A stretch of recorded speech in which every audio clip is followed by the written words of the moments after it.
திவ்ய வாசகனாகிய யோவானுக்கு வெளிப்படுத்தின விசேஷம். 2ஆம் அதிகாரம்.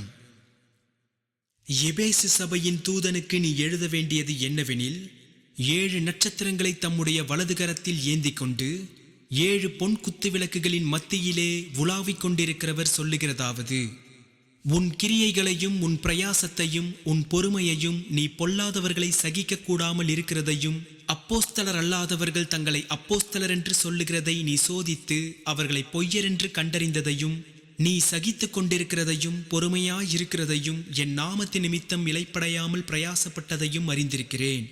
ஆனாலும் நீ ஆதியில் கொண்டிருந்த அன்பை விட்டாய் என்று உன் பேரில் எனக்கு குறைவுண்டு. ஆகையால் நீ இன்ன நிலைமையிலிருந்து விழுந்தாய் என்பதை நினைத்து மனம் திரும்பி ஆதியில் செய்த கிரியைகளை செய்வாயாக. இல்லாவிட்டால் நான் சீக்கிரமாய் உன்னிடத்தில் வந்து நீ மனம் திரும்பாத பட்சத்தில் உன் விளக்கு தண்டை அதனிடத்தினின்று நீக்கிவிடுவேன். நான் வெறுக்கிற நிக்கோலாய் மதஸ்தரின் கிரியைகளை நீயும் வெறுக்கிறாய். இது உன்னிடத்தில் உண்டு. ஆவியானவர் சபைகளுக்கு சொல்லுகிறதை காதுள்ளவன் கேட்க கடவன். ஜெயங்கொள்ளுகிறவன் எவனோ அவனுக்கு தேவனுடைய பரதீசின் மத்தியில் இருக்கிற ஜீவ விருட்சத்தின் கனியை புசிக்க கொடுப்பேன் என்று எழுது.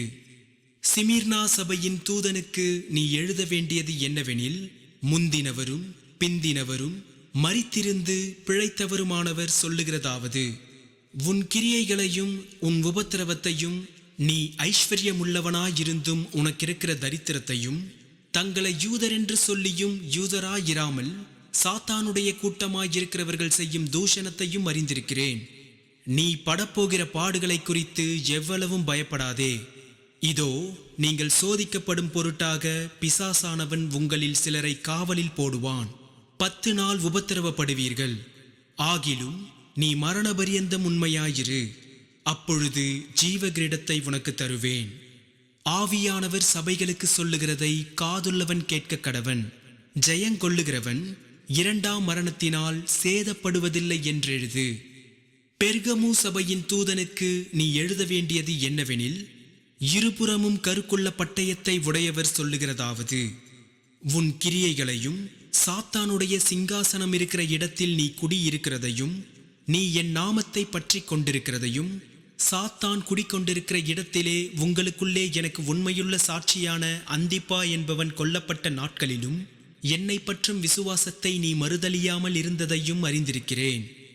ஆகிலும் சில காரியங்களை குறித்து உன் பேரில் எனக்கு குறைவுண்டு. விக்கிரகங்களுக்கு படைத்தவைகளை புசிப்பதற்கும் வேசித்தனம் பண்ணுவதற்கும் ஏதுவான இடரலை இஸ்ரவேல் புத்திரர் முன்பாக போடும்படி பாலாக் என்பவனுக்கு போதனை செய்த பிலேயாமுடைய போதகத்தை கை கொள்ளுகிறவர்கள் உன்னிடத்தில் உண்டு. அப்படியே நிக்கோலாய் மதஸ்தருடைய போதகத்தை கை கொள்ளுகிறவர்களும் உன்னிடத்தில் உண்டு. அதை நான் வெறுக்கிறேன். நீ மனம் திரும்பு. இல்லாவிட்டால் நான் சீக்கிரமாய் உன்னிடத்தில் வந்து என் வாயின் பட்டயத்தால் அவர்களோடே யுத்தம் பண்ணுவேன்.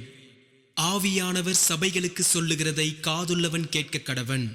ஜெயங்கொள்ளுகிறவனுக்கு நான் மறைவான மன்னாவை புசிக்க கொடுத்து, அவனுக்கு வெண்மையான குறிக்கல்லையும் அந்த கல்லின் மேல் எழுதப்பட்டதும் அதை பெறுகிறவனே அன்றி வேறொருவனும் அறியக்கூடாததுமாகிய புதிய நாமத்தையும் கொடுப்பேன் என்றெழுது. தியத்தீரா சபையின் தூதனுக்கு நீ எழுத வேண்டியது என்னவெனில், அக்கினி ஜுவாலை போன்ற கண்களும் பிரகாசமான வெண்கலம் போன்ற பாதங்களும் உள்ள தேவகுமாரன் சொல்லுகிறதாவது: உன் கிரியைகளையும் உன் அன்பையும் உன் ஊழியத்தையும் உன் விசுவாசத்தையும் உன் பொறுமையையும், நீ முன்பு செய்த கிரியைகளிலும் பின்பு செய்த கிரியைகள் அதிகமாயிருக்கிறதையும் அறிந்திருக்கிறேன். ஆகிலும் உன் பேரில் எனக்கு குறைவுண்டு. என்னவெனில், தன்னை தீர்க்கதரிசி என்று சொல்லுகிற எசபேல் என்னும் ஸ்திரீயானவள் என்னுடைய ஊழியக்காரர் வேசித்தனம் பண்ணவும் விக்கிரகங்களுக்கு படைத்தவைகளை புசிக்கவும் அவர்களுக்கு போதித்து அவர்களை வஞ்சிக்கும்படி நீ அவளுக்கு இடம் கொடுக்கிறாய்.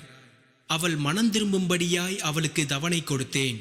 தன் வேசி மார்க்கத்தை விட்டு மனம் திரும்ப அவளுக்கு விருப்பமில்லை. இதோ, நான் அவளை கட்டில் கிடையாக்கி அவளுடனே விபச்சாரம் செய்தவர்கள் தங்களுடைய கிரியைகளை விட்டு மனம் திரும்பாவிட்டால் அவர்களையும் மிகுந்த உபத்திரவத்திலே தள்ளி அவளுடைய பிள்ளைகளையும் கொல்லவே கொல்லுவேன்.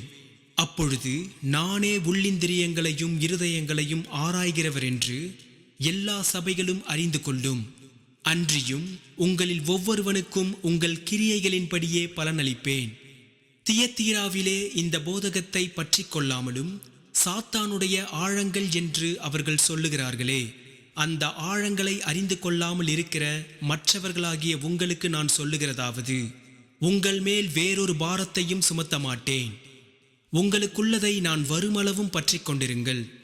ஜெயங்கொண்டு முடிவு பரியந்தம் என் கிரியைகளை கை கொள்ளுகிறவன் எவனோ அவனுக்கு நான் என் பிதாவினிடத்தில் அதிகாரம் பெற்றது போல ஜாதிகள் மேல் அதிகாரம் கொடுப்பேன். அவன் இருப்புக்கோளால் அவர்களை ஆளுவான். அவர்கள் மண் பாண்டங்களைப் போல நொறுக்கப்படுவார்கள்.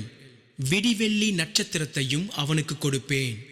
ஆவியானவர் சபைகளுக்கு சொல்லுகிறதை காதுள்ளவன் கேட்க கடவன் என்றெழுது. கர்த்தர் உங்களை ஆசீர்வதிப்பாராக.